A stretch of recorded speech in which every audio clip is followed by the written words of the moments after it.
Talaga ang panahon po ay bibigyan lang to. Yung ating nintay na si Keraya, 12, ay darating yun. Sabi ng Panginoon, heaven and earth shall pass away, but my word shall not pass away. So talagang, nung ko pa sinabi, niluluto na. Hanggang ngayon ay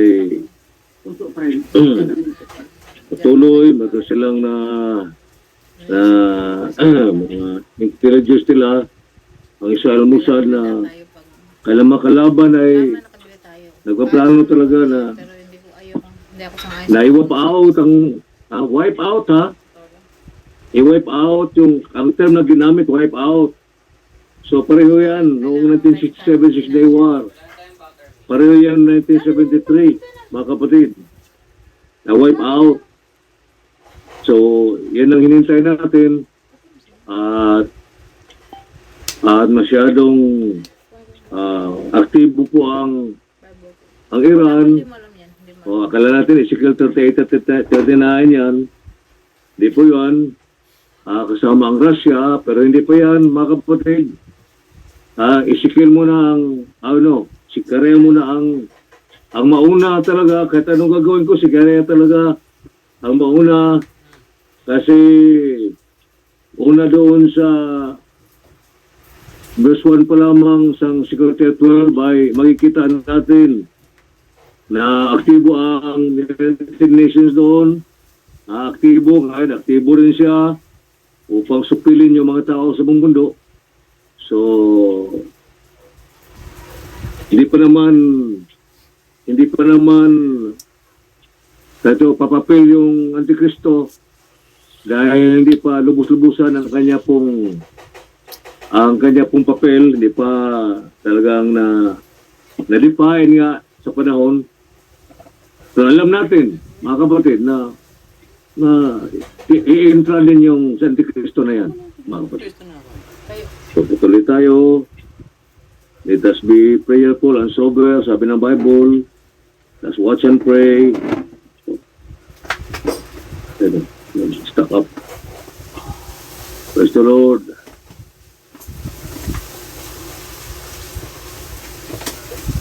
At kung nakikita niyong pinost ko roon na parang nasusunog yung loob ng tao sa Netflix, parang kinikondinsin yung mga tao sa mundo na ganun ang mangyari sa mga tao. Umusok yung bibig, mga kapatid. Namatay yung tao. Sa tingin ko yan ang ipoportray nila po yung 5G burst release, mga kapatid. Uunahan nila pa yung tao ay hindi gano'ng mabigla. Kaya ganun, bubula ay uusok yung mga tao na susunog sa loob. Yan ang radiation po, mga kapatid. Hindi po yan, iba naman yung ginamit sa pagsusunog ng mga world, mga bahay sa mga forest, iba naman yun. Ang tawag naman nila doon ay DEW, direct energy weapon. Ano yun, yung laser, ginagamit yung mga drones, ginagamit yung satellite, mga kapatid. Ganoon din yung satellite, pero radiation yun. Yung sa pinakita nila, mga kapatid, na umusok yung bibig ng tao. Pag kumilos, lalo silang nasusunog sa loob, mga kapatid. Yung lalabas na mga Omicron nila ay nasa loob ng tao na yan eh. Sabi nila mismo, sabi sila na yung artificial virus na sa loob ng vaccine, ng bakuna, ay maglabasan yan. So, 3, 4, 5 years, makikita natin yung mga tao. Tinan mo yung nasa balita. Stroke lang naman eh. Stroke, heart attack, yung basta cardiovascular ang may kinalaman, mga kapatid. Wala nang iba yan. Epekto talaga yan ng bakuna, mga kapatid. Wala nang iba. Kaya sabi, small and great, walang pinipili, sikat ka man o hindi. Kung wala kang kapayagan, kung wala kang panindigan, tatamaan ka talaga riyan. Sikat ka man. Nakakalamang yung mga politiko. Mga politiko na medyo elite mga kapatid. Alam nila yon. Alam nila, kaya hindi po sila nagpapaturok ng ang tinutulok sa kanila, number one, yung saline solution mga kapatid. Tulad kay Biden, yung mga senador doon sa Amerika na nasa upper elite ay hindi sila masasama roon. Pero yung ibang mga politiko doon na sa ibaba, tatamaan yan. Walang ano yan, walang pinipili yung kabal, mga kapatid, sa kanilang plano po na talagang i-depopulate ang mundo, mga kapatid. So, salamat sa Panginoon, it needs a revelation, mga kapatid. It needs a revelation. Ay hindi sapat yung alam, hindi sapat yung secular learning, yung head knowledge, mga kapatid. Hindi sapat yun. Hindi sapat yun, mga kapatid. Dahil kung sapat yun ay nakakalamang na sana yung mga nasa malaking denominasyon, mga kapatid. Nakakalamang na sana sila. Ay hindi. Sila pa itong pinayagan ang mga constituents nila upang umintra dyan sa mga bakunahan, mga kapatid. So wala talaga. Wala talaga. Si Pastor Berson pala ay patay na rin, mga kapatid. Nabasa ko dito sa Yahoo. Si Rod Stewart, kailan lang tinamaan din. Hindi niya alam yan, di ba? Kagabi ko lang nabasa sa Yahoo. Rod Stewart, yung rocker na sumikat. 70s, 80s, mga kapatid. Tinamaan din, mga kapatid. So, walang pinipili, mga kapatid. So, tama talaga yung sinabi ni Hosea. So, Hosea 4:6, sabi ni Hosea, my people, kaya hindi sa people, mga kapatid. Wala, lalo my people. My people nga, sabi ng Panginoong Diyos, are destroyed for lack of knowledge. Mga children of God yan, kung tawagin. Pero, questionable yan, pagka children of God sa ating panahon. Yung sa bride element, mga kapatid. Imposible yan, mga kapatid. So let us open our Bibles again. Magtataka kayo sa ating panahon, bakit yung ating gawain ay sumsum lang, no? Hindi naman ako, mga kapatid, hindi ayaw kong magpumilit, magpumilit na bakit sa ere tayo? Dahil una yung mga sinabi ni Barbanham in the last days, mga kapatid, ay babalik yung sa mga tahanan. Sabi niya, isang guidance natin po yun, divine guidance. What the prophet says, mga kapatid, or said, na babalik tayo doon sa mga kabaha. Mga bahay, nung una sabi niya, nasa ilalim ng puno, nasa bahay sila, magkakatipon, babalik tayo doon. Diba? Maraming tanong sa atin, babalik kayo yung ginagawa ng unang mga Kristiyano noon na pantay-pantay, no? Na pantay-pantay. Ang kanilang wealth ay pantay-pantay, babalik din yun. Pag malapit na talaga, mga kapatid. Ayun, ang nakita ko. At maroon pang sinabi yung isang kapatid natin na pinakamatandaan noon, na wala na ngayon. Nahimlay na. Hinintay natin na bumangon uli yun, mga kapatid. Sabi ng Bible, sa sign. Diba? Sabi sa 1 Thessalonians 4. No? Sabi sa atin, nung nagkaroon ng division, mga kapatid, nung unang church pa namin, yung main division doon ay dahil sa mga Amerikano, si Hart, saka si Maddox, ay nahiwalay kami, aming pastor, sama-sama. Na-divide uli, mga kapatid yun, na-divide. At sa division na yun, no, na naginip yung ating matandang kapatid na babae, Sister Basyon. Hindi naman tayo, masyadong, tawag dito, doon nakapokus, pero nakakatulong din yun. Gift yun eh. Spiritual gift yun eh. Ang sabi sa akin noon, ako nung sinabi yan, kung sabi sa akin panagin, sabi ng Panginoon, nakita ko yung isang kapatid na mangaral, hindi ko nabanggit yung kanyang pangalan, ang kanyang kasuotan ay kulay kalawang, butas-butas pa. Ha? Kulay kalawang, hindi yung aking mentor yun, hindi yung aking pastor, hindi. Kulay kalawang, butas-butas pa. Sabi niya. O sabi ng Panginoon daw sa kanyang narinig, maghihintay tayo ng 700. Ang layo pa noon, mga kapatid. Ha? Ang layo pa noon. Ha? Second division namin yun, nakadivide. Ang lapin na, ang mga anak ko maliliit pa noon.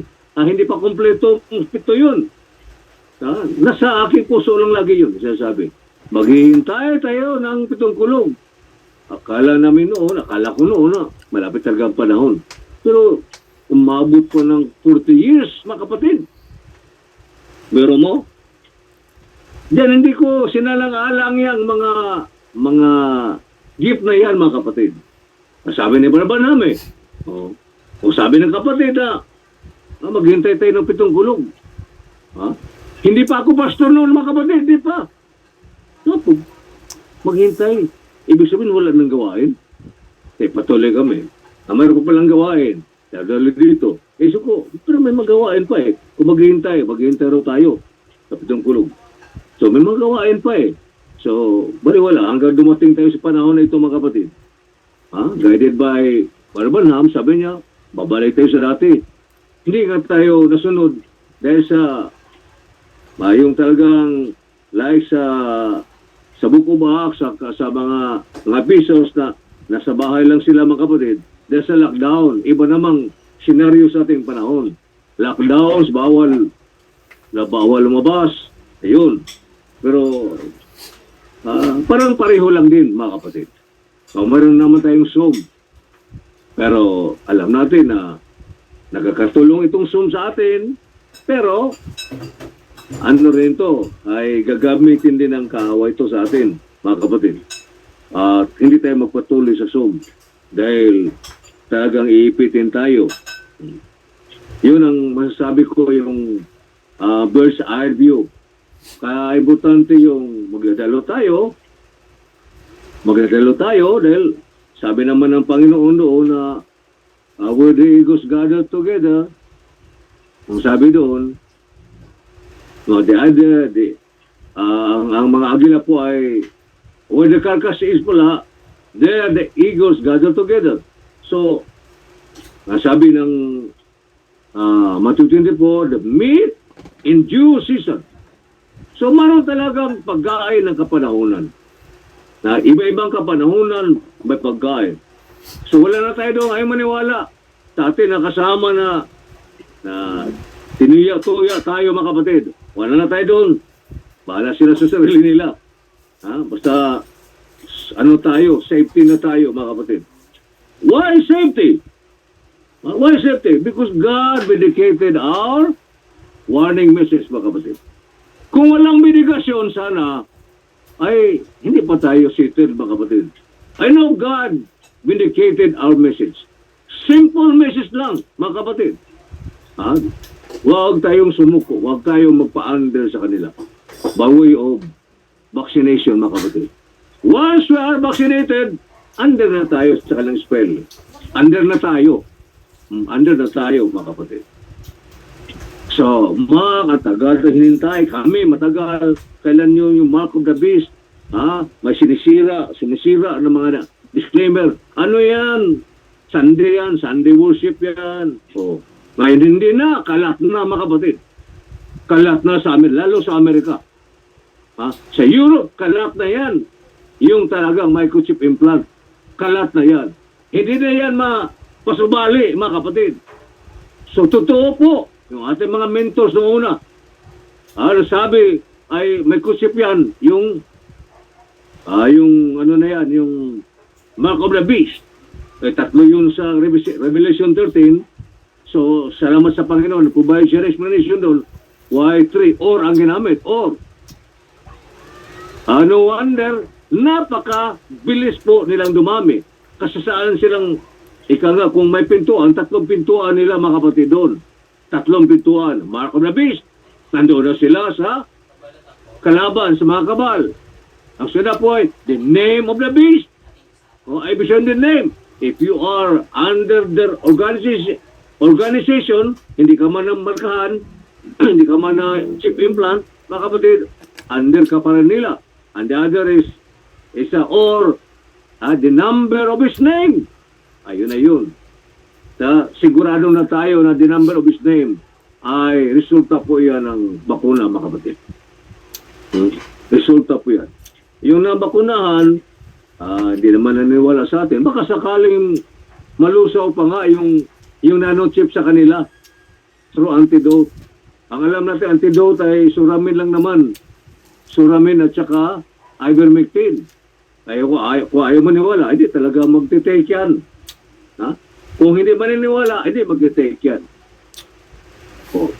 Yun ang antidote, dalawa lang alam natin. Marang pang iba siguro, pero yung sinabi ni Andres Nowak na hindi naman malulusaw, ayun, pero subukan lang. Dahil sabi ni Tin Penny na pwedeng malusaw yung nanochip. Nasaan ngayon ang nanochip na yan? Nasa mga main organs ng mga, lalo na sa heart, cardiovascular, mga kapatid. Andyan yan. Isang shot, 50 billion nano. Graphene. Yung graphene ba yun?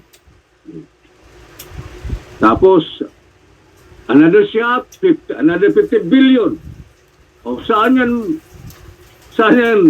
hahawak? Doon na yan sa liver, doon na sa bato yan, mga main organs yan. Another shot, na ginamitan lang salita na booster yan, booster. Same battles yan. Isa lang yan, mga kapatid. Iba na mga tagapakinggan pag booster na. Isa lang yan, mga kapatid. Kung natanggap nila sa live solution, swerte sila para tumama sila sa loto, mga kapatid. Tumama sa loto pag ang natanggap nila ay tubig at asin lang. Right, yun. Diba tinangag, ginasya, may tayong mga mga patotoo na tubig lang yan at asin. Tubig at saka asin yan. Binibulgar yan ng mga sa kanilang hanay din. So, ginugulo lang kaisipan ng tao. Pero nasa tama po tayong mensahe, mga kapatid. Tamang mensahe. Hindi naman yung sa inyo Bible. Hindi na Bible. When Jesus, mga kapatid, nag-warning ay klaro po ang kanyang warning. Palatandaan yun eh. Nasa atin kung tayo po ay makikinig o maniwala. So, ano talaga, mga kapatid? Ang kailangan talaga, maniwala ka ba? Do you believe? Then do you believe you are in safe place? Praise the Lord. Let us open our Bibles sa John chapter 20 as our text verses 20, 30, and 31. And many other signs truly did Jesus in the presence of his disciples, which are not written in this book.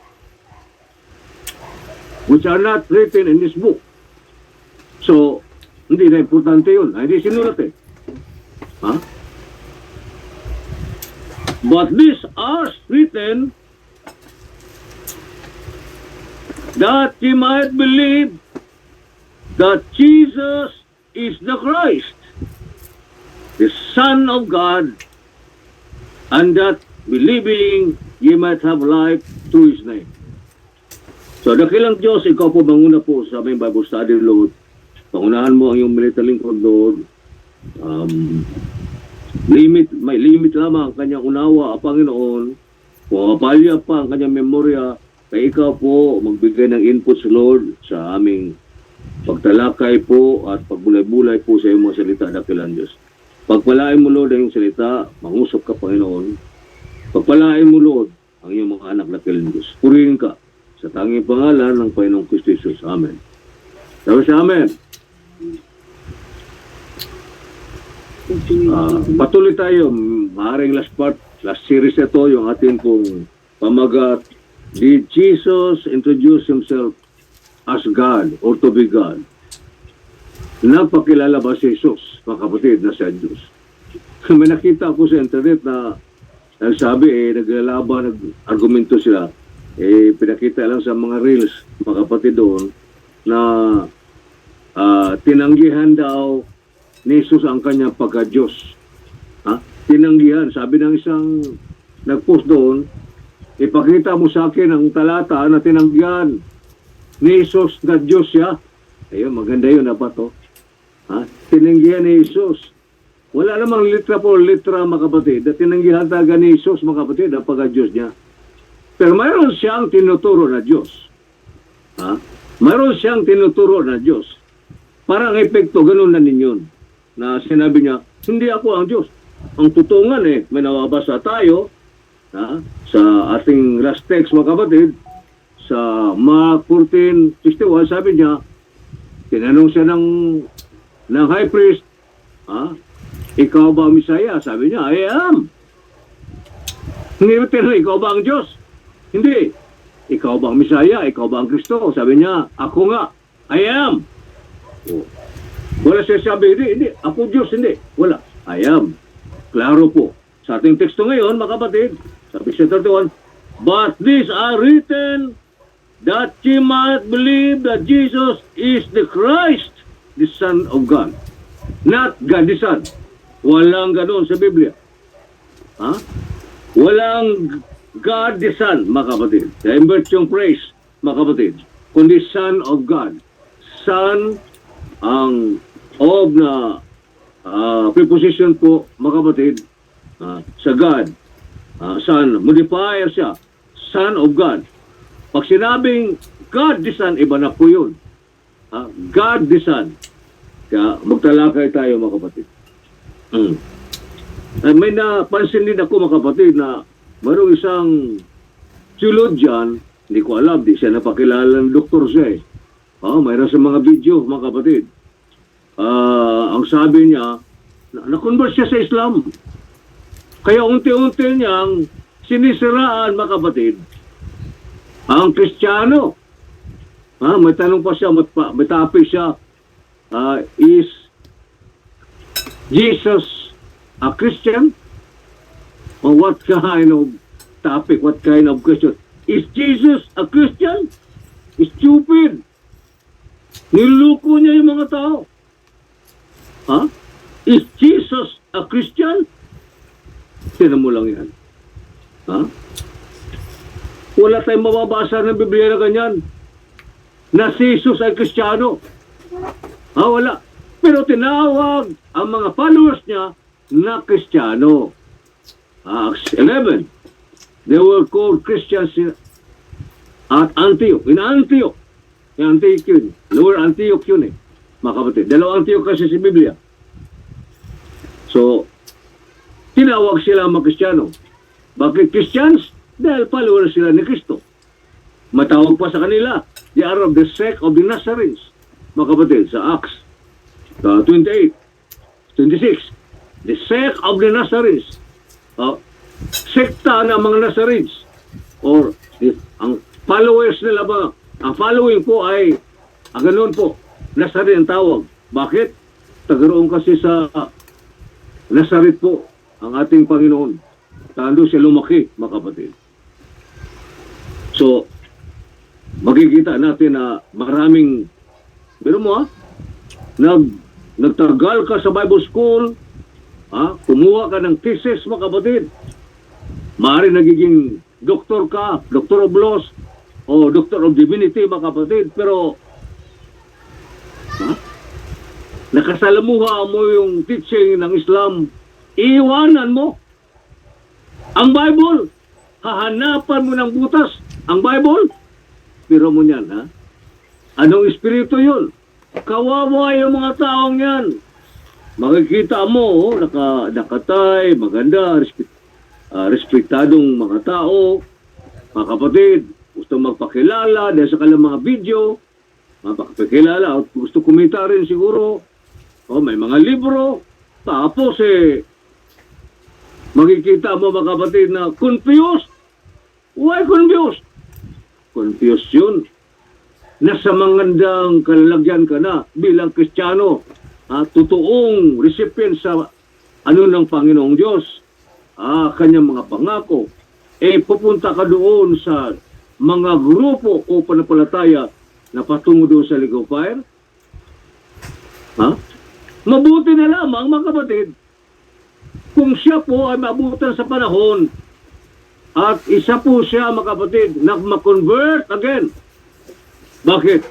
Mapasama sa Islam na makonverte uli, mga kapatid, sa pagiging Kristiyano o sa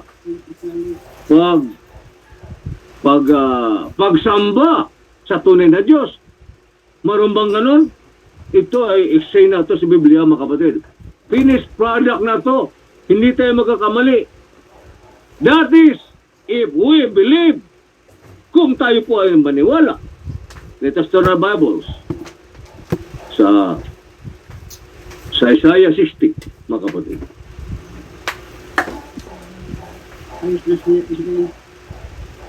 Ito ay finished product na to, mga kapatid. Hindi pa nangyari kung nakikita natin ang mangyayari. Huwag mo lang isipin yung Ezekiel 12 and Ezekiel 38-39. Dito, mga kapatid.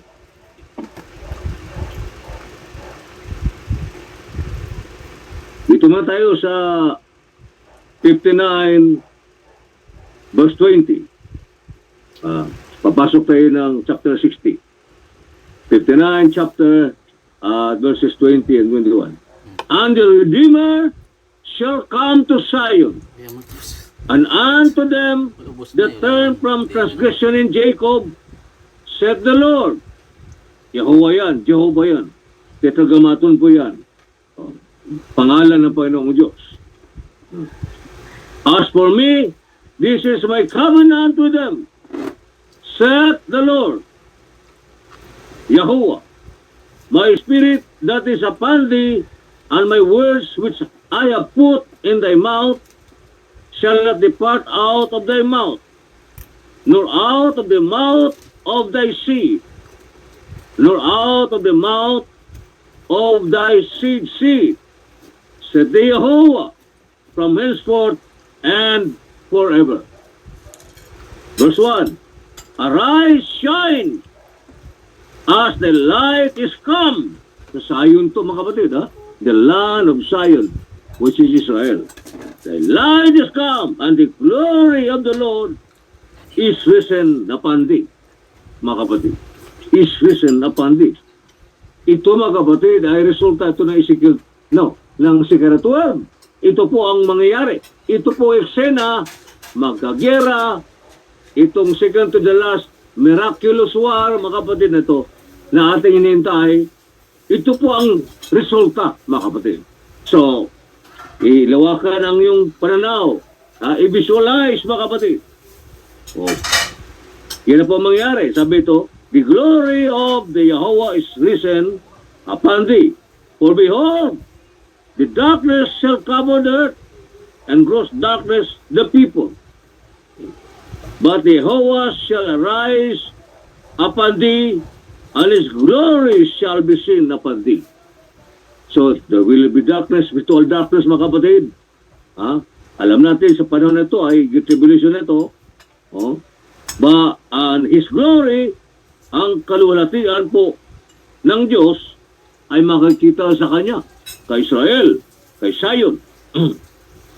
And the Gentiles shall come to the light. Gentiles, kasama tayo, mga kapatid doon. Pero hindi na tayo Gentile, mga kapatid. So sa lahi, ay hintil tayo, pero hindi tayo. Ano na tayo? Lahi na tayo ng Abraham. Lahi na tayo ng Abraham. If we believe Christ, we are Abraham's seed. Sabi ng Galatians, mga kapatid. And the Gentiles shall come to the light, and the kings to the brightness of thy rising. Lift up thine eyes round about, and see. Lift up your eyes round about. Makitingin tayo sa paligid natin. All they gather themselves together, they come to thee. Lahat. All, sabi ito, all they gather themselves together. Yung mga kalaban na ito kasama, mga kapatid. Kalaban. Yung gusto pong i-wipe out ang Israel. Magsama-sama sila rin. Yun po, sama-sama upang wipe out. Pero iba ang mangyari, mga kapatid. dahil hindi po sila mananagumpay, sabi ito, all they gather themselves together, they come to thee. Thy sons shall come from far.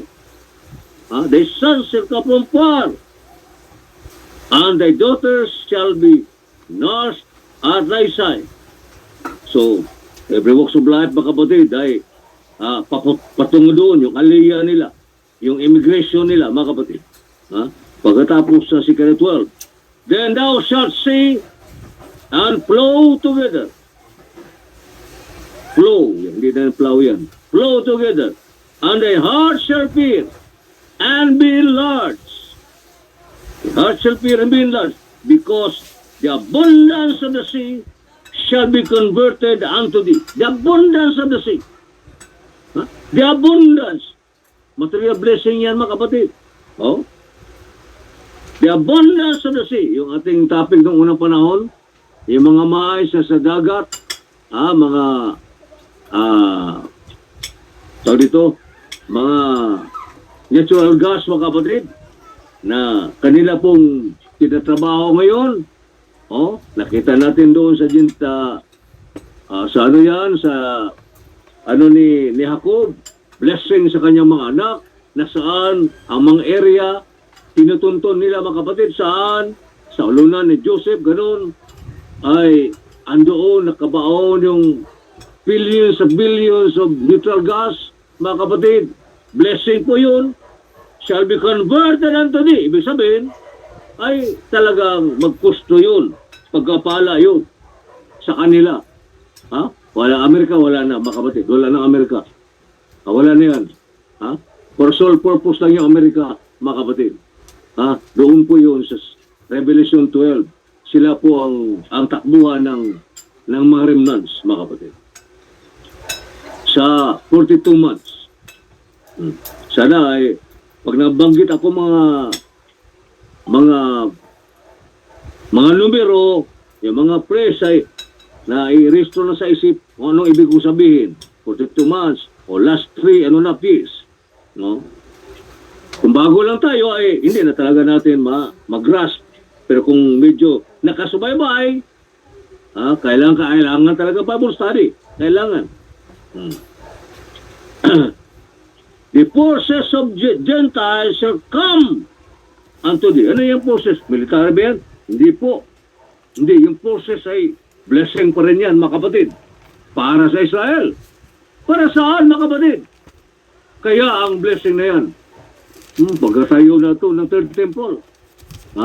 Hindi po yan sa Antichrist yung third temple. Yung ng mga ngaral, ng mga dominasyon ng third temple. Parang inayawan nila. Ayaw nilang may tayo. Mga Kristyano daw sila, mga kapatid. Pero turo nila. Parang ayaw nila itatayo ng third temple. Para silang Muslim. Ayaw ng Muslim nang itatayo din eh. Ayaw nila na masira yung Dome of the Rock at saka Al-Aqsa Mosque. Ayaw nila doon, yung Muslim. Meron ko dating ka-eskwela na lagi padala sa akin ng mga ayaw nila nang masira yung Dome of the Rock. Dahil kanila daw talaga yun. Dito ay ang Biblia na nagsabi, paniwalaan ko sila, paniwalaan ko ang salita ng Diyos. The multitude of camels shall cover thee. The multitude of camels. Kasi yung camels ng unang panahon, mga kapatid, hanggang ngayon, sa mga diserto, ginagamit ng transport yan. Kargahan yan, mga kapatid. Parang labor animals yan. Ginagamit yan. Bakit camels? Kasi matyaga yan sa init, mga kapatid. Kauhaw. At meron nga silang bulsa-bulsa sa gilid nila. Pwedeng itago yung tubig doon. Mga kamelyo, ibabaon doon, mga kapatid. Yun ang mga kamelyo. Hindi yan sacrificial animal, mga kapatid, kundi pang kasama yan sa kanila mga transport animals yan. Shall cover thee. So, sobrang dami. Saan magaling yung mga kamelyo? Ito, the dromedaries of Midian and Ephah. Yung dromedaries, mga kapatid, ay kamelyo yan. Species yan ng kamilyo na one humpback. Kasi may kamilyong two humpback, di ba? Dalawa. Pero yung one humpback, ang tawag doon ay dromedaries. Saan daw? Midian. Saan ba yung Midian ngayon? Saudi yan. Saudi Arabia yan. Ano pa? Bakit natin alam? Mga lahi kasi ni Abraham yan eh. Ha? True. Arabians, mga kapatid, ay half-brother ng Israel yan. Yung tunay, ha? Yun sila. Pag sinabi Muslim, hindi lahat yan Arabo yan. Hindi lahat Arabo. Pag sinabing Arab, specific yan. Qatar, mga kapatid, Saudi Arabia, Kuwait, ano pa? Yung Iran po ay malayo ng kabag-anak yan. Nanggaling yung si Abraham niya, pero malayong kabag-anak yan, mga kapatid.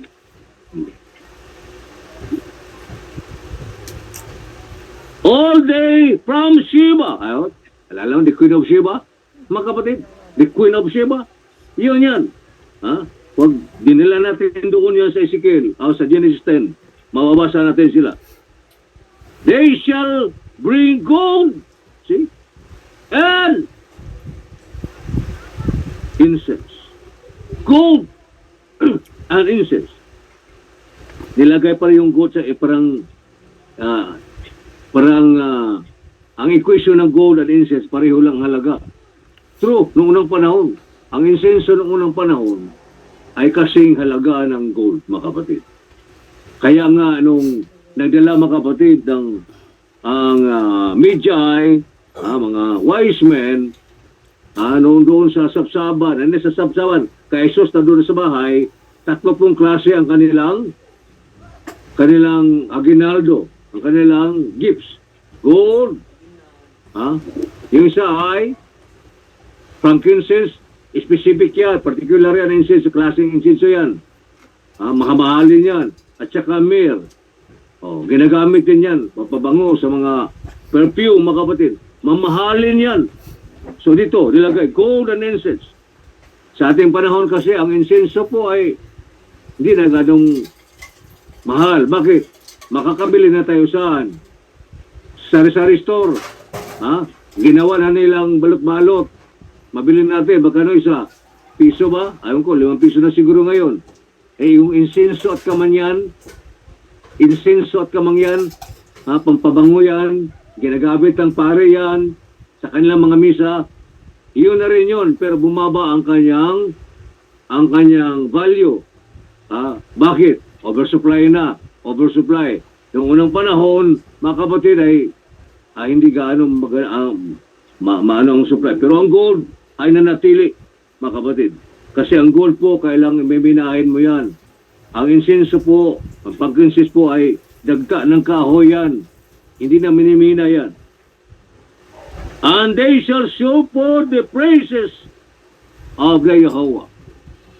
Ano ibig sabihin? They shall show forth the praises of the Lord. Itong mga tao, mga kapatid, sa Midian, sa Eva, sa Sheba, mga kapatid, mga Arabo yan, ay magpakita ng pagpupuri. Kanino? Kay Yahweh. Hindi siya alayan. Hindi po siya alayan. Diyos ni Israel yan. Diyos ni Abraham, ni Isaac. Diyos natin yan siya. Pero andoon, sa dating ng panahon, yung mga Arabo na yan, na ngayon sila po Islam, mga kapatid, ay makonverte yan. Masasabi nila, totoo nga ang Diyos ni Israel, na nagumpay sila. Yung Diyos natin si Allah, hindi totoo. Diyos-Diyosan yan. Doon sila makonverte, mga kapatid. Sa panahon na yan, magdadala sila lahat ng blessing doon. Kinto, lahat ng mga kamilyo, dali nila. Sabi rito, the main purpose is to show the praises of the Yahweh. So they will be worshiping the God of Abraham, the God of Isaac, and the God of Jacob. Dapat yun talaga si Yahweh, dahil yun ang Diyos ni Abraham eh. Pero nasinsay sila, nandun sila kay Allah. Kay Allah. Naging Batanggenyo sila tuloy, mga kapatid. All the flocks of Kedar, yun din yung lugar na yun, mga Arab countries yan, shall be gathered together unto thee, Zion, Israel. The rams of Nebaioth, mga anak ni Keturah yan anak ni Abraham yan shall minister unto thee. They shall come up with acceptance on mine altar. Magdadala sila sa altar ng Diyos. May altar na. May altar na. Sa mga katuwid, tatayuan yan, mga kapatid, ng templo. Hindi lang manatiling altar yan. And I will glorify the house of my glory. Ito na nga, And I will glorify the house of my glory. Ito, itatayo na yung templo, pangatlong templo. Klaro naman dyan. Hindi alam na Muslim yan, mga kapatid. Kaya kung mayroong mga pastor o mga tao na kumberte sa Muslim, confused yan. Kawawa yung mga taong yan, mga kapatid. Kawawa. Because they don't know what the Bible says, mga kapatid. They don't know. Absolute. Wala silang malay. They may have knowledge, mga kapatid, but knowledge is not enough. Knowledge is not enough, mga kapatid. Ang totoo niyan, it needs a revelation. Sagad sa buto po, mga kapatid. Kailangan ang revelasyon na galing. Divine revelation. Yung tulad ng revelasyon na binigay ng Diyos kay Pedro. Ano sabi nung tinanong siya, anong pagkakilala niyo sa akin? Sumagot si Pedro, ikaw si Kristo, ang anak ng Diyos na buhay. Di ba pinuri siya? Sabi niya, hindi pa magitan na yung laman at dugo. Ay, kaya nakasagot ka niyan. Galing sa Diyos yan, galing sa Ama, nasa langit. Kanong revelasyon na kailangan natin? Not head knowledge. Head knowledge? Pag natisod ka, wala na yan. Tulad ng utusan ka ng nanay mo. Kung maliit pa. Patawa-tawa pa, sipul-sipul ka pa. Inatisod ka, pagdating mo sa tindahan, nakalimutan mo yung utos ng nanay. Ano ba yung utos sa kinanay? Suka o patis? Nakalimutan mo. Ganun po sa kanila. Kailangan po, mga kapatid, ang revelation, not just head knowledge, mga kapatid. Kaming may mga head knowledge, evangelicals, fundamentals, mga kapatid. Daming kapakit sila ay sumusub doon sa kaaway. Baka sila pailalim doon. Because that's only mere head knowledge, mga kapatid. They don't have the love of the truth. Praise the Lord. Masaya na ito ulit. Pero ang oras natin po ay napakabilis. Who are these that fly as a cloud? Who are these that fly as a cloud? What does it mean? Metaphor po yan, mga kapatid. Figure of speech. Di ba ang cloud? Mabilis yun. Pareho pa ano yun Fly as a cloud. Mabilis. Mabilisan. Ibig sabihin, ang resulta, talo sila sa secret word, mga kapatid. Talo sila. Ang bilisan, kaagad ang revelasyon nila. I-abandon nila si Allah. Magkikita nila ang Diyos sa Israel, ang tunay na Diyos. Dito na tayo. Pero Diyos si Abraham yun. Mga lahi kasi sila na Abraham, mga kapatid. Tanda niya, mga lahi po ang mga rabo kay Abraham. So naturalmente, mga kapatid, nabulagan mo sila sa mahabang panahon. This will be the time na bubuksan ng Diyos ang kanilang mga unawa, ang kanilang mga mata, na ang Diyos na Abraham, na siyang Diyos ni Isaac, na siyang Diyos ni Israel. Iyon ang Diyos na tunay. Kaya, sabi rito, fly as a cloud sa bilis, sa kanilang mga blessing. And as the doves to their windows. So, mabilis anong itong sa mga birds? Celestial animals, parang gano'n. Surely the eyes, mga pulo, shall wait for me. And the ships of Tarsus first to bring the sons from afar or from far. Ito na, mga transportation dagat. The silver and the gold with them. No? The silver and the gold with them. Para saan yan? Alay yan sa templo. Unto the name of the Yahweh. Tetragrammaton, the Yahweh, the Jehovah, thy God. Jehovah Elohim, Yahuwah Elohim. Oh, wala nang iba mga kapatid. Ha? Tinutukoy na Yahuwah Elohim sa ibang pulutong na tao sa mundo. Diyos siya ni Israel. Hindi Diyos natin mga Hintil yan. Hindi Diyos ng mga Arabo yan. Hindi Diyos ng mga Buddhist yan mga kapatid. Ng mga Chinese, hindi po. Israel yan ang tinutukoy. Yahuwah Elohim. Yun lang, isa lang yun. Sila lang po ang mayroon yan.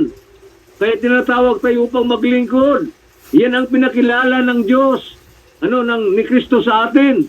John 17. Pinakilala natin. Sabi ni Pablo, ay tinawag tayo ng Diyos. Hindi tayo ang unang tumawag. Sabi sa Korinto. Yan ang Diyos nila na naging Diyos natin ngayon. Na natin, mabasa natin mamaya sa John 20 verse 17. Pero wala tayong oras eh. Next time. Go with them unto the name of the Lord thy God, unto the Holy One of Israel. Talagang emphasis yan. The Holy One of Israel. Because He hath glorified thee. He hath glorified thee. And the sons of strangers shall build up thy walls. Yun, prepare na agad mga walls. And their kings shall minister unto thee. For in my wrath I smote thee, but in my favor have I had mercy on thee. Ito na yun mga kapatid. Ibabalik sila doon. Makita silang liwanag doon. Muli mga kapatid.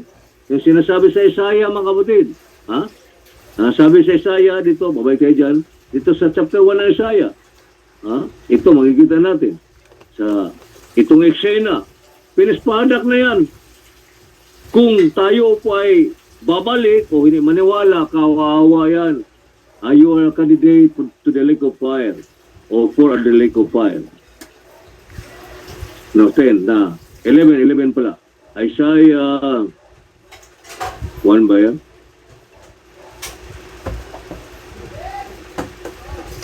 So, sa chapter 2, dito din sa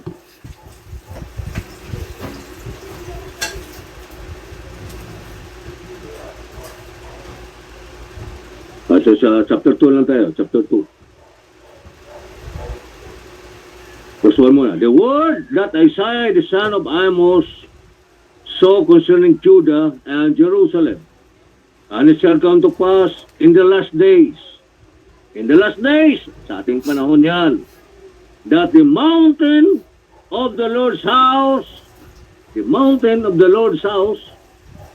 kingdom ang tinutukoy yan mga kapatid, the Lord's house, templo na yung sinasabi, shall be established in the top of the mountains. Kingdoms yan, ibig sabihin ng top mountains. And shall be exalted above the hills. And all nations shall flow unto it. Magsipuntahan ang lahat ng mga bansa doon. And many people shall go and say, come ye, and let us go up to the mountain of the Yahweh, to the Lord, to the house of the God of Jacob. To the house of the God of Jacob. Klaro po yan. And He will teach us of His ways, and we will walk in His paths. For out of Zion shall go forth a law, or the law, and the word of Jehovah from Jerusalem.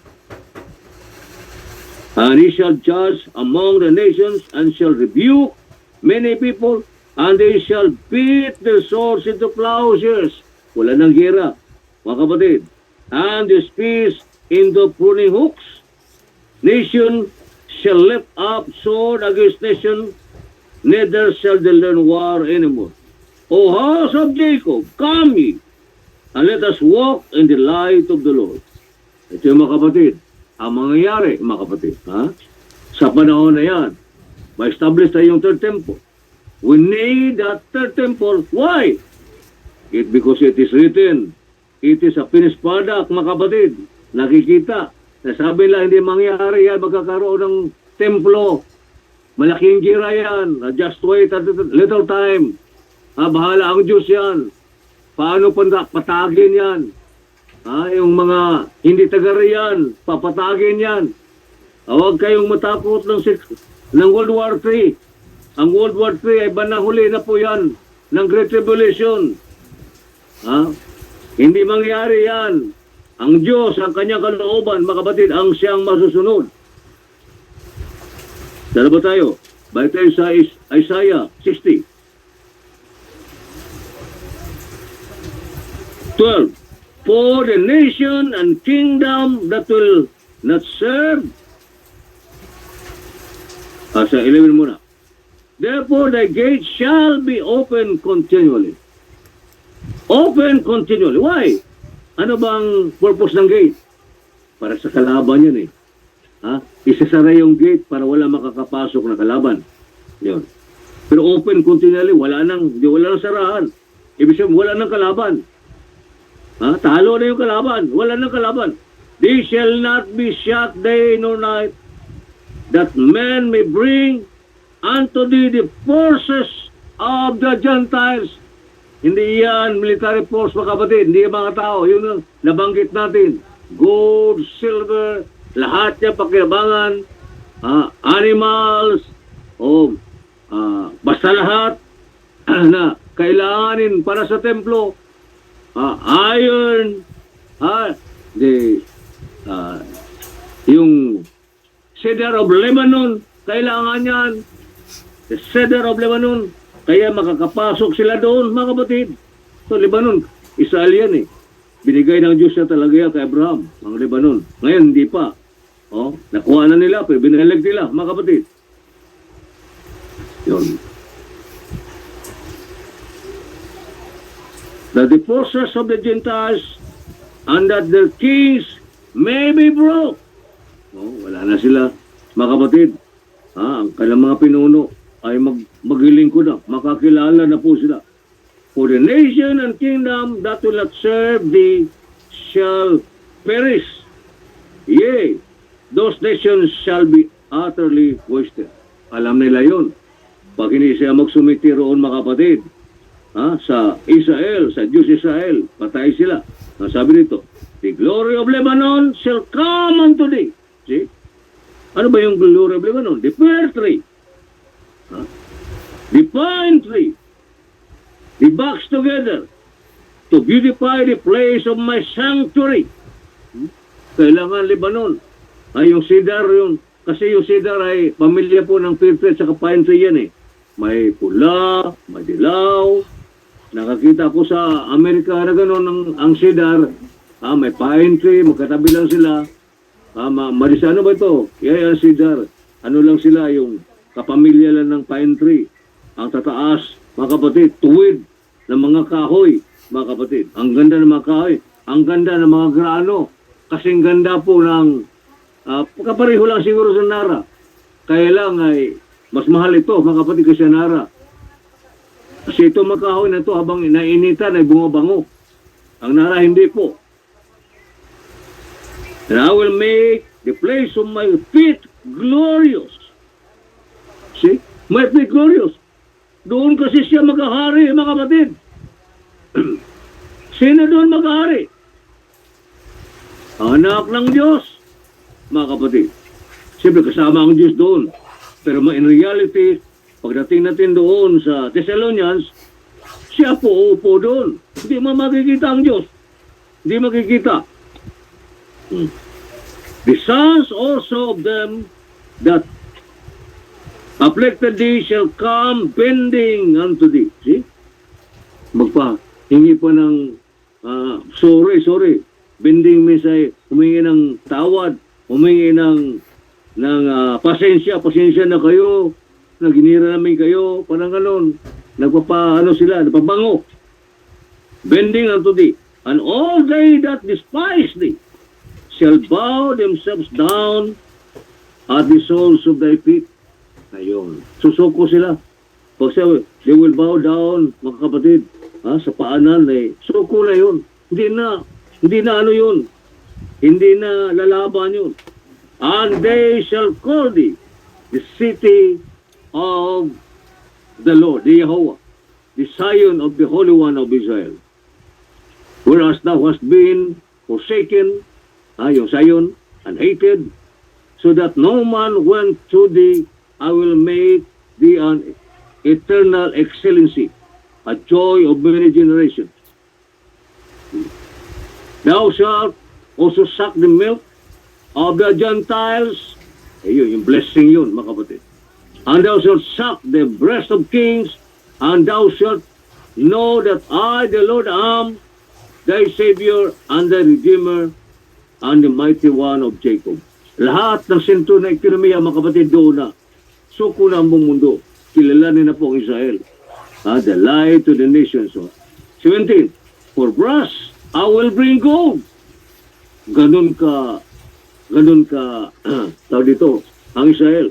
Ganun ka kayaman sa panahon na yan. For brass, I will bring gold. See? Imbis tanso, ginto ang dadalhin. For iron, I will bring silver. Siyempre, mas mahal yung silver ka sa iron. And for wood, brass. Sa kahoy ay tanso o copper ang idadalhin. And for stones, iron. I will so make thy officers peace and thy exactors righteousness. Violence shall no more be heard in thy land, wasting nor destruction within thy borders. But thou shalt call thy walls salvation and thy gates praise. Anong ka, mga kapatid, ganun lang yan ang pagka-portray po ng ating kapatid de Sasaya. Pero mayroon pang isang hinintay doon.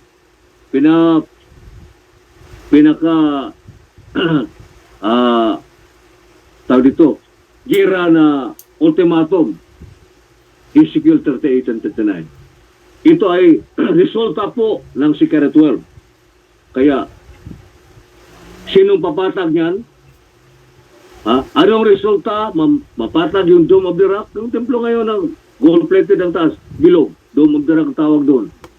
At yung Al-Aqsa Mosque, ang Secret 12, waro, mga kapatid. Kasi ang plano nila ay, we will wipe out Israel. Tingnan natin. Yan ang maganda. Wipe out Israel. Wipe out. Makikita natin. Why makikita natin? Makikita natin sa TV, mga kapatid. Kasi live, makikita natin. Nag-umpisa yung ganyan live sa CNN noong 1990 sa Gulf War, mga kapatid. Nakikita. Ngayon, makikita natin. Kung ano kaganapan doon, makikita natin doon. Ganun mangyayari. Praise the Lord. Ganun ang mangyayari, mga kapatid. So yung mga Muslim, mga pastor na, mga doctors of divinity, mga kapatid, lilipat doon. Why? Wala, mga kapatid. Walang kapayagan yun. They have the knowledge. Pero wala. Sa lahat po sa kapayagan, divine. Nakakalaman tayo, praise the Lord, nakalamang tayo, mga kapatid. Why? Because we have a divine revelation. God give us a revelation. Sagad sa buto yun. Malaglag ka pa niyan sa pagkahawak ng Panginoon sa kanyang salita. Iwanan pa ang pwesto natin ito, mga kapatid. Ang tawag sa atin. Kung may salita pa sa estupido, mayroon pa. Ayun na, mga kapatid. Ayun na, wala na ibang salita doon. Estupido. Kung mayroon pa doon na perfect na salita, ayun na tayo, mga kapatid. Nandito na tayo. Nasa panahon na tanggihan natin. Nasilaw tayo sa iba. Sinisiraan natin yung ating aral. Hindi yung grupo. Hindi yung grupo. Yung aral. Aral tayo. Hindi yung grupo. Hindi naman tayo yung malaking grupo natin eh. Hindi naman tayo malaki. Wala nga tayong hindi na kilala, mga kapatid. Pero mayroong mga grupo na ganito pa rin. Ha? Marunong pinising touches ang gagawin ng Panginoong Diyos yan para mapag-isa sila, mga kapatid. Pero I don't believe na yung end time movement, mga kapatid, sa kanilang slogan, the Lord will not come again. Sabi nila, the Lord will not come again kung hindi isa yung buong end time movement. Paano magkaisa yun? Paano kayo magkaisa? Nakapuko sila sa grupo, hindi sa aral. Magkaisa kaya? Magkaisa kaya yung ibang paniwala sa ganit yung isa? Sa tingin nila ay si Branham ay Diyos. Iba naman ang tingin nila, mga kapatid, ay ang Diyos ay si Kristo. Iba naman, iba ang paningin, mga kapatid. Duling na. Ay, ang sabi ni Isaiah, ni Amos, Amos ba yung sabi? Can two walk together except they be agreed? Amos 3:3. Can two walk together except they be agreed? O nga, ano nga? Paano sila magkasama na hindi sila makakasundo? Pwede ba yun? Pwede makakasundo? Ito na lang ang mga rock bands. Dahil alam natin yun bakit kasikatan nila sikat na sikat nasa Senate of their pagka-famous, mga kapatid. Celebrity na sila, mga kapatid. Nagkahiwalay pa. Bakit? Bakit? Hindi magkakasundo, mga kapatid. See? So, tama lang ang Biblia. Can two walk together except they be agreed? Hindi talaga. Maging sa gawain, mga kapatid. Bakit sila nagkakasundo? Iba-iba naman ang kanilang turo. Bakit sila nagkakasundo? Pwede ba gano'n? Meron po. Yung UCCP, UPC, hindi, UCCP, United Church of Christ in the Philippines. 5 yan, 5 denominasyon yan. Iba-iba ang galing yan. Kung pumayag sila, mga kapatid, UCCP, United Church of Christ in the Philippines. 5 denominations yan. Nakukunyari sila, mga kapatid. Hindi parehong turo sa gaden. Hindi parehong turo sa gaden. May Nazarenes. Ano pa yung iba niyan? Kalimutan ang miyembro niyan. Kasi, yan? Confederate sila, nagkakaisa sila, mga kapatid. Organisasyon, meron silang taas, mga kapatid, doon. Doon sila. Kaya nagkakaisa sila. Pero, hindi magkaisa yan sa turo. Laban-laban yan. Kung meron silang gawain ang stand ng nakatayo doon ay oneness, aamin sila. Pag nakatayo doon ay Trinity, aamin din sila. Ano ba talaga ang tama? Ano ba talaga ang tamang turo? So wala, mga kapatid. Ang pinaka deciding point, mga kapatid, ay isa lang po ang pananaw. Sabi ng Isaiah ba sabi? Isaiah 52. Sabi rito,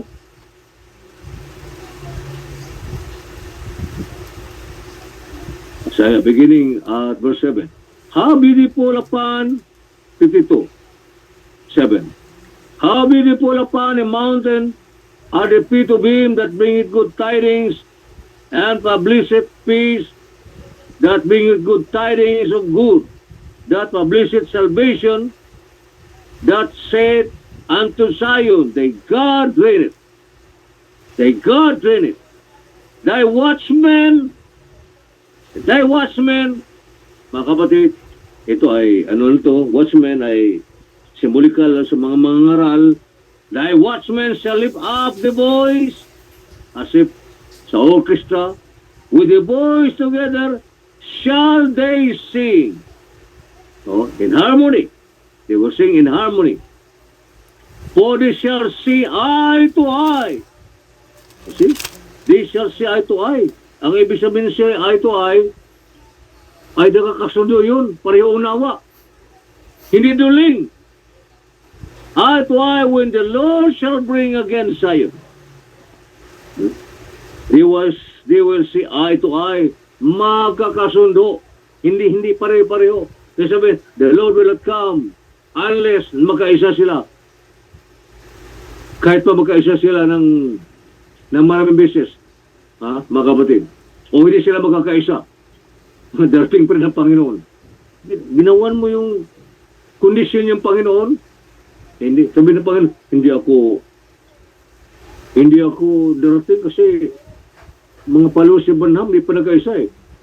Yun ang kanyang yun ang kanyang palatandaan. Pag nagkaisa, darating ako. Loko nyo. Hindi totoo yan, mga kapatid. Ha? Hindi kayo nagkakaisa at hindi kayo magkakaisa sa aral. Kanya-kanyang pasikatan, kanya-kanyang yabang, mga kapatid. Pero wala maghatol kung yan ba ay biblical. Wala, mga kapatid. Makita natin doon sa Book of Acts, may ginamit at nagpapagamit doon at naniwala sila, mga kapatid. Nung council doon, tungkol sa circumcision, tungkol sa mga hintil, mga kapatid. Tumayo si James doon. James, na siyang magagawa sa Jerusalem. Binigyan siya ng Panginoon ng kapayagan. Ibig sabihin, mayroong moderator galing sa Panginoon na dapat paniniwalaan. Kung wala pa rin. Kahit kayo ay magkakaisa pa, kung mali ang iyong pagkakaisa, makalaman ang pagkakaisa. Kailangan tayo, mga kapatid, magkaisa. Saan? Sa turo lang tayo. Hindi magkaisa. Yung isa ayaw kumain ng inasal, ng lechon. Isa gusto kumain ng lechon. Wow. Isa ay gusto gulay lang. Isa gusto isda lang.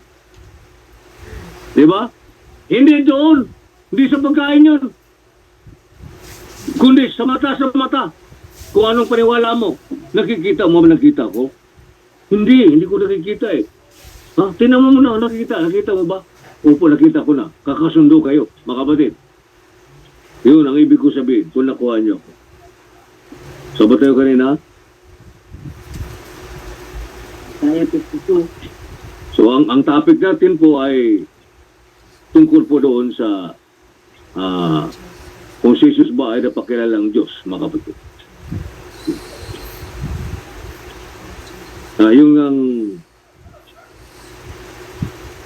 Yung nabaling doon sa na-degrees na tayo na yung mga doctors of divinity na punta sa Islam. Bakit ganoon, mga kapatid? At talagang pilit po hinahanapan ng butas yung Biblia, mga kapatid. Ito pang ilang butas kay Jesus. Yung sinabi daw, resist yan si Jesus. Resist yan. Sabi daw mga scholars, yung gospel na ito, mga kapatid, Matthew, Mark, Luke, John, hindi first hand account yan. Later na yan. Hearsay lang yan. Hindi totoo silang mga witness talaga doon. Witness sila doon. Kaya sinulat nila. Lalo na yung three synoptic gospels. Ano three synoptic gospels? Matthew, Mark, tsaka Luke. Kinupya lang na ka-Mark lahat yan. Yung tatlo. Kaya tinawag na synoptic kasi halos pare-pareho ang content, mga kapatid. They call them synoptic gospel. Nakakaiba lang si Juan. Ang sabi naman kay Juan, kulang ng historical account si Juan. Lahat ng ginagawa ng mga scholar daw. Mga scholar. Yan ang kanilang tirada. Meron pang sinabi rito, mga kapatid. Yan.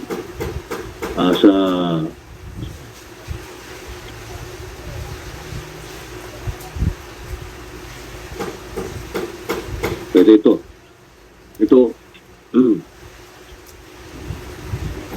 Totoo kaya itong sinabi ni Jesus? Tanong mo kung siya ay totoong talagang hinirang ng Diyos. Ito kung sinabi niya, mali-mali. Sabi rito. Sa Luke 14,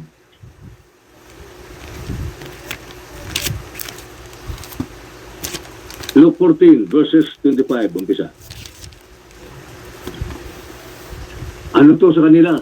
Yung para tong ito, tawag yun ng ano? Yung pangtusok sa gilid. Ang tawag yun eh. Kutsilyo ang patusok, ang tawag dyan. Spike. Balaraw, ang tawag doon. Spike. Ha? Balaraw. Kutsilyo, pampatay ng tao. Pag tinusok sa likod, ang tawag sa Tagalog nun. Yung I speak yun, I speak. I speak ko, yung isa, I speak yung, di ba, Batangas ang tawag doon. Big, ano, tawag doon, balisong. Balisong. Sa kanilang pakiramdam, balisong ito. Sa kanila, mga kapatid mo, ha? Patay natin, ha? And there went great multitude with him. And he turned and said unto them, Luke 14, 25, 26, If any man come to me and hate not his father and mother and wife and children and brethren and sisters, yea, and his own life also, he cannot be my disciple. Tagalogin nga natin. Pwede mo matagalog. No? Kung sino man, sinong tao ba na hindi po, anong higit mo sa kaputan ang kanyang kaputan ng kanyang tatay, ang kanyang nanay, ang kanyang asawa, ang kanyang mga anak. May put. Dapat na kaputan. Ano bang klaseng misaya yan? Ano bang klaseng scripture yan? No? Pero yan talagang pagkasulat mo, kapatid. Ano bang klaseng salungat yan eh. Sabi, salungat yan eh. Pero mo kaputan mo, tatay mo. Di ba sabi ni Moses, mga kapatid? O sabi ni Jesus, honor thy father and thy mother. Di ba? Honor thy father and thy mother. At sinabi pa, mga kapatid, na ito, punta tayo sa Matthew 15. Kung nakuha na sundan niyo ako, mga kapatid. Matthew 15. Dito tayo.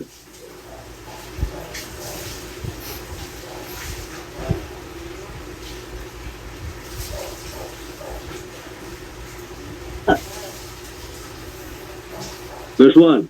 Matthew 15, verse 1. Then came to Jesus scribes and Pharisees which were of Jerusalem, saying, Why do thy disciples transgress the tradition of the elders? For they wash not their hands when they eat bread. Yung ayan ay, yung ritual. Hindi yan actually washing para malinis. Ritual. But he answered and said unto them, Why do ye also transgress the commandment of God by your tradition? Kasi yung tradition ay sumasalangsang kayo sa utos ng Panginoong Diyos. For God commanded saying, Honor thy father and mother. He that curseth father or mother, let him die the death. Ano ba yung die the death ang tawag dito? Anong kaparusahan? Yung anak ay sinusumpa yung kanyang tatay at nanay. Ano ba? Batuhin hanggang sa mamatay. Yun ang punishment. But ye say, whosoever shall say to his father or his mother, it is a gift by whatever thou mightest be profited by me. Mga kapatid, parang ikwento ko na lang, mahirap ano yung salita eh. Para bang kahit inalipos tayo ng mga anak-anak mo, pero yan ang nagdala sa iyo ng ikabubuhay, ng pagkain, mga kapatid, yan bumubuhay sa iyo, amanos lang yan. Parang ganun. Pero sa loob Moses, patayin yon. Pero dumating ang panahon na nakakatulong yung mga anak, kahit salbahe yung mga anak, okay na lang yun. Parang ganun. Pinaparaphrase ko na lang mga kapatid. Yun. Okay lang yun. O, pero ginamit is ito, honor thy father and thy mother.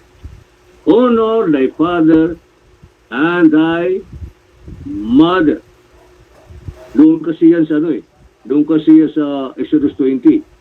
Honor thy father sa Decalogue o sa Ten Commandments. Dito tayo sa 19. Matthew 19.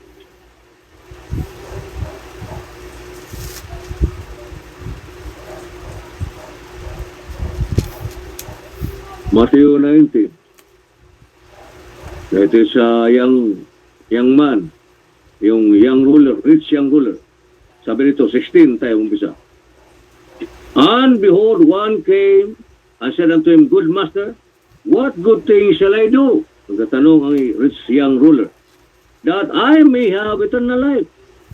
He said unto him, Why callest thou me good? There is none good but one, that is God. But if thou wilt enter into life, keep the commandments. He said unto him, Which? Sabi ng rich young ruler, alin doon, commandment? He said, Thou shalt do no murder. Yan ang tamang translation mga kapatid, hindi kill. Thou shalt no murder. Kasi yung kill at murder, magkaiba yun. Ang murder ay premeditated yan, pinag-aralan, patayin. Yung kill ay maring na hindi sinadya. Oh. Kaya mayroon tayo sa batas na homicide. Thou shalt do no murder. Thou shalt not commit adultery. Thou shalt not steal. Thou shalt not bear false witness. 19. Honor thy father and thy mother, that thou shalt and thou shalt love thy neighbor as thyself. Tingnan mo, sabi ng taong yun, sabi niya, oh, thou shalt thy neighbor, yung kapatid, oh, thou shalt love. Ay, bakit sinabi, hate? Maliban na lamang kung iyong kaputan mamangulang, mga kapatid, yun, mga anak, ay hindi ka karapat-dapat na may alagad.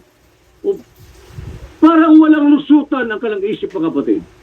Naghahanap kasi ng butasan po si Jesus, na ang Kristiyano. Oh. Thou shalt love thy neighbor as thyself. Marapan dito, mga kapatid. Diba? Dito sa Matthew 5:44. Ginagamit din ito, mga kapatid. Matthew 5:44.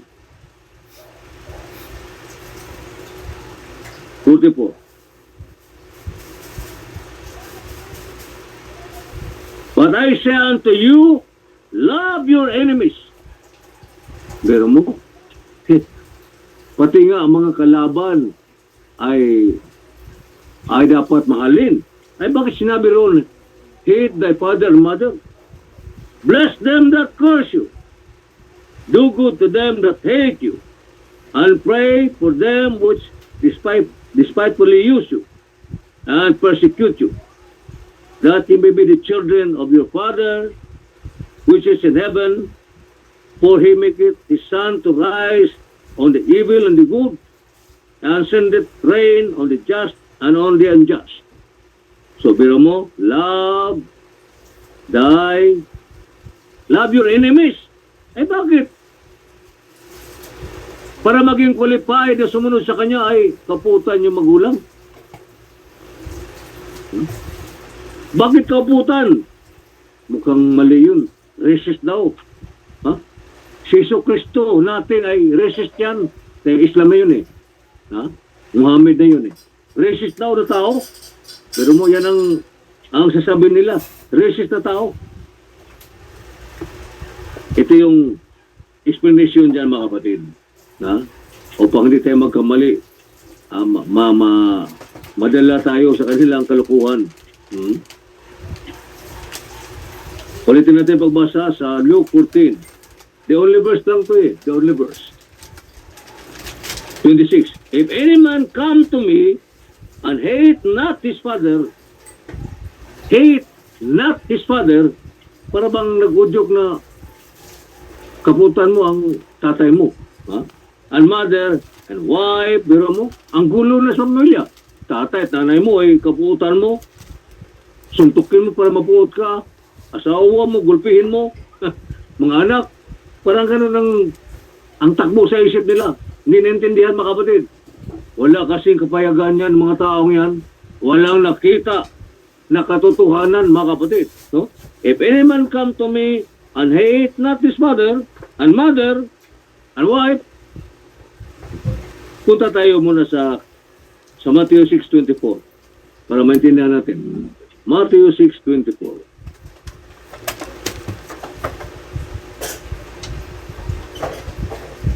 Hmm.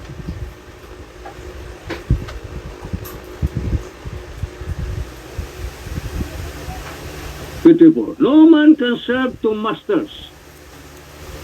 Para maintindihan natin. Ha? No man can serve two masters, for either he will hate the one, ginamit yung hate. Same word yan sa Greek. For whether, sabi ito, for either he will hate the one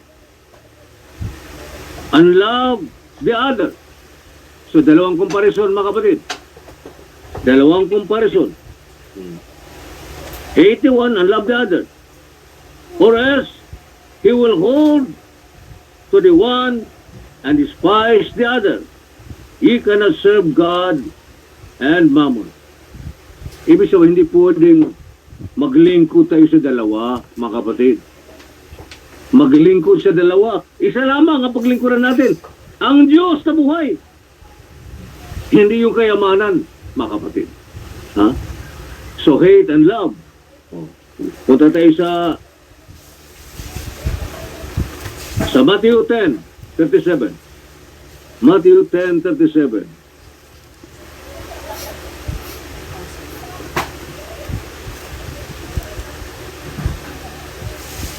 Tama ba? Mali yata. Oo, tama. Ayun.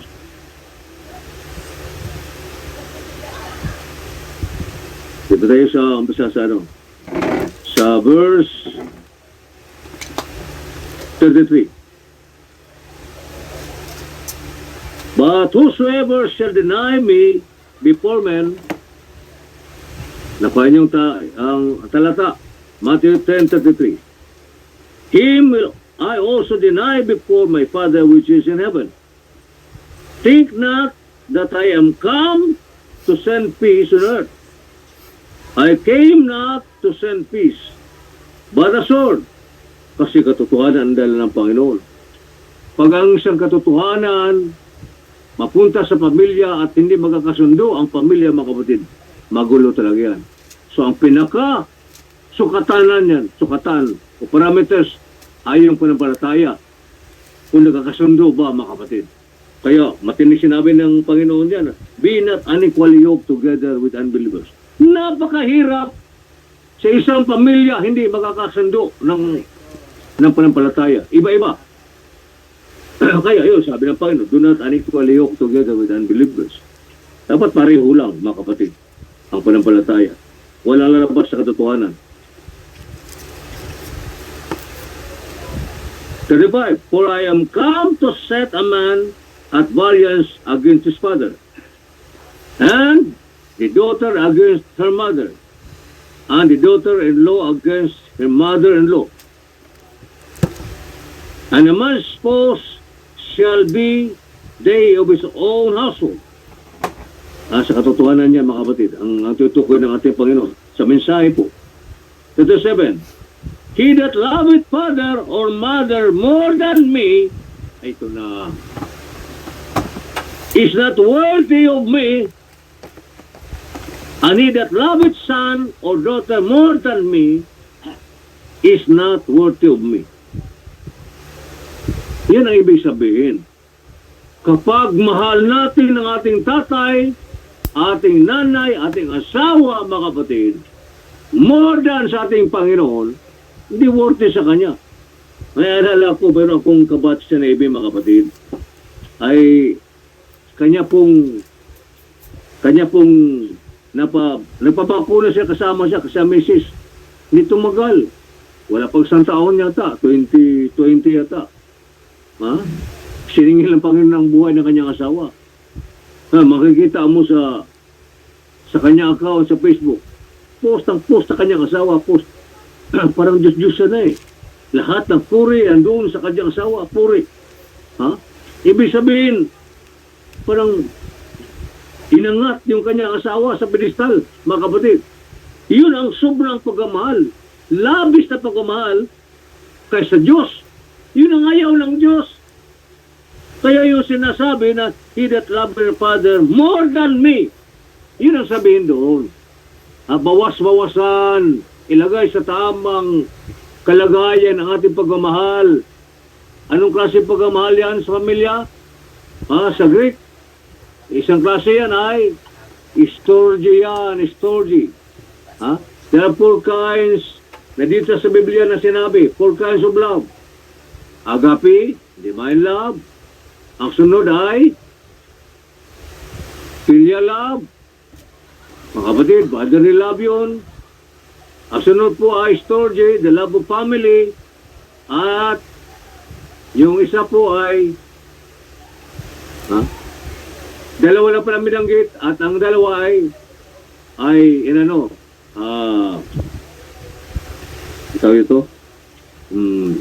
dinemonstrate na-demonstrate dito sa banal na kasulatan. 2 are named, mga kapatid, sa Biblia. Agape at saka Phileo. The other 2 these are not named but demonstrated in the Bible. Ano na yun? Storge, the love of family, mga kapatid, yun, wife, mga sons, storge yung tawag doon. At the other, ano isa? Yung the love of man and wife? Eros. Eros. Yung erotic love, Eros, mga kapatid. Yun. 2 are named, the other 2 are demonstrated in the Bible. Yan. There are 4 kinds of love para maintindihan natin. So kung ang love na yan ay more than God, mga kapatid, yun ang sinabi ng Panginoon Jesus na sinong lumapit sa akin, not hating his father and mother. Ibig sabihin, i-lesser mo ang degree ng pag-ibig na yan, or else it is idolatry, mga kapatid. That will be idolatry. You cannot serve 2 masters at the same time. Bakit? Bakit akusan nila si Jesus, mga kapatid? Nang sabi, hindi Kristiyano si Jesus, sabi mo, hindi Kristiyano si Jesus. That is un-Christian to hate. Nakalimutan nila, mga kapatid. Dinala ni Pablo. Kaya mo sabi ni Pablo, sinabi sa lumang tipan, sinabi pa rin ni Pablo, Romans 9:13. Romans 9:13. Basta. Diba ito?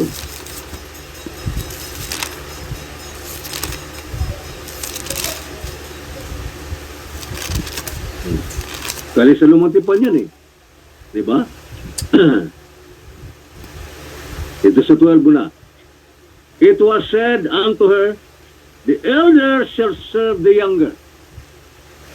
As it is written, Jacob, sa Malakayan, Malakay, 1. Jacob, have I hate? Oh, no. Mali pala. Jacob have I loved, but Esau have I hated. Sino nagsabi niyan? Ang Diyos, si Yahuwah. Ngayon, big deal sa kanila kapag si Jesus po nagsalita. Ang Diyos nga nagsabi.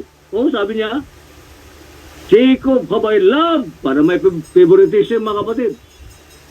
But Esau have I hated. Ganun yan, mga kapatid, because in his foreknowledge, God, in his foreknowledge, mga kapatid, alam niya kung sino maglilingkod sa kanya. Yung panganay ba? O yung bunso? Alam niya, because of his foreknowledge. Walang matatago sa Panginoong Diyos, mga kapatid. Sino ang magpatuloy sa atin, maglingkod sa Kanya, manindigan, wala pong natatago sa Kanya.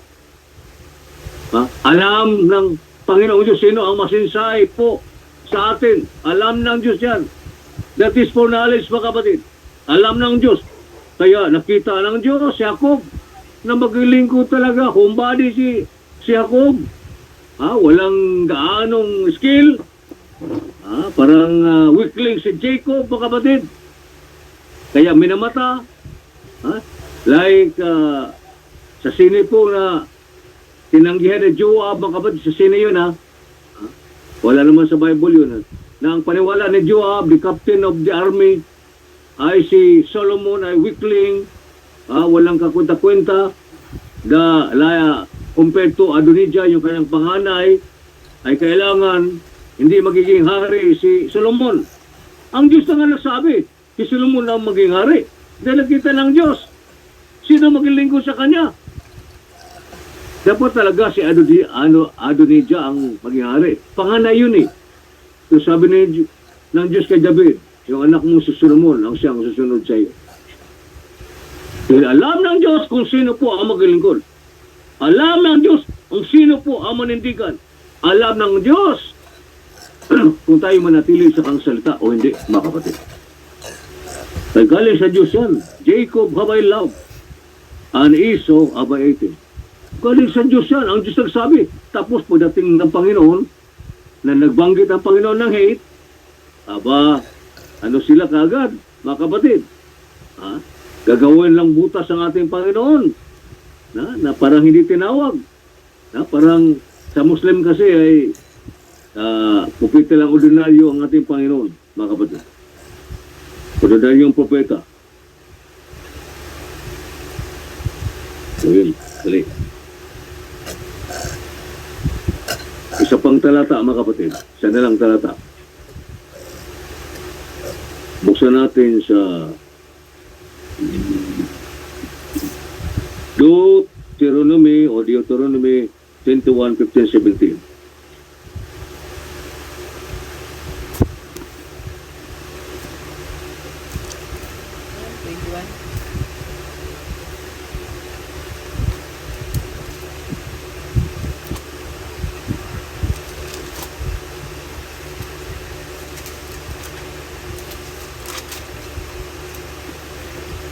Tingnan mo ang hustisya ng Panginoong Diyos. Hustisya ito ng Panginoong Diyos, 21, 15 to 17. Kaya hindi natin matatawaran ng Panginoong Diyos, mga kapatid. Kaya yung wisdom na yan ay nais ng Diyos, mapunta po sa atin. 15. If a man have two wives, kasi noong unang panahon yan, sa Lumang Tipan, pwede magkaroon ng multiple wives. One, bakit sabi natin?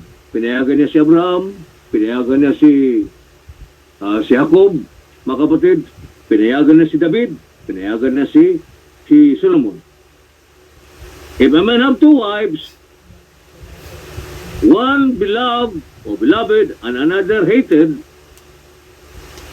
sabi ng Diyos yan, beloved and hated, actual to, reality to, realidad. Dahil nangyari kay Jacob yan, he loved Rachel more than Leah. Anong ginawa niya kay Rachel? Naging baog. Pero kay Leah, maraming anak, mga kapatid.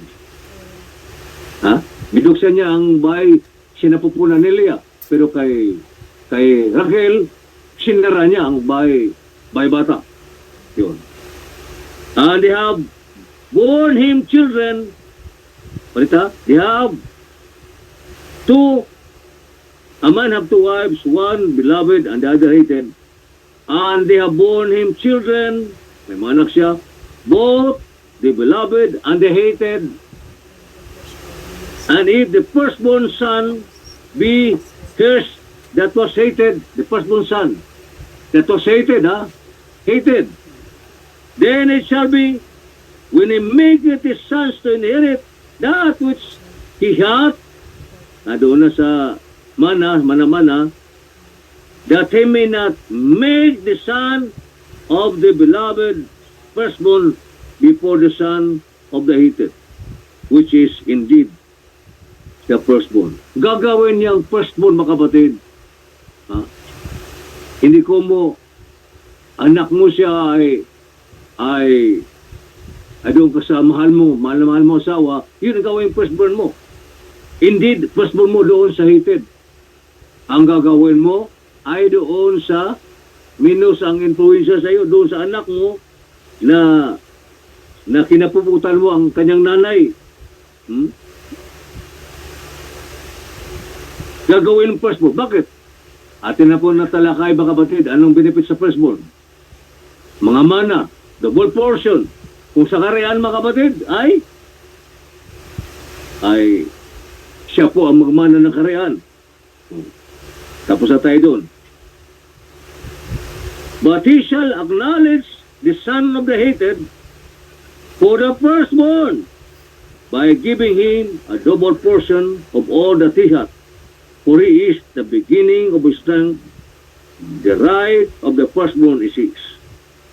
So makita natin, that is God's judgment.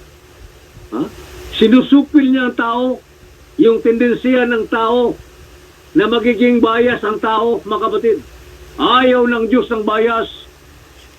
Kaya sinupalpal ng Diyos ang mga bias. Gusto ng Diyos ng patas, mga kapatid. Kung mahal mo yung nanay niya, gawin mo siyang firstborn. Hindi, dito tayo sa hated. Yun ang magkamal ng mas malaking mana, mga kapatid. So there is hate and love in the Bible, mga kapatid. Ngayon, hindi big deal yung sinabi ni Jesus, if he will not hate his father and mother. Ang ibig sabihin doon, kailangan bawas-bawasan, mga kapatid, ang pag-ibig mo doon sa dugo mo kasi sa Diyos. Dahil kung mas mahal mo ang pamilya mo, mga anak mo, asawa mo, it will be idolatry. God doesn't want idolatry, mga kapatid. Sana kuha nyo ang ating Bible study. Hindi pa, next series pa tayo. Ang ating topic po ay, did Christ introduce himself as God? So, marami pa tayong talata na titingnan. Dakilang Diyos ang banal, purihin ka, Lord, sa hapong ito. Maraming salamat sa panahon. Maraming salamat, dakilang Diyos, sa kalakasan, sa kalusugan na binigay mo sa amin, mapagpapala mo, Lord. Binabalik namin lahat, Lord. Ang lahat ito sa iyo, Panginoon. Purihin ka, Lord. Sa pangalan ng Panginoong Kristo Jesus, tulad sa aming dalangin. Amen. Amen.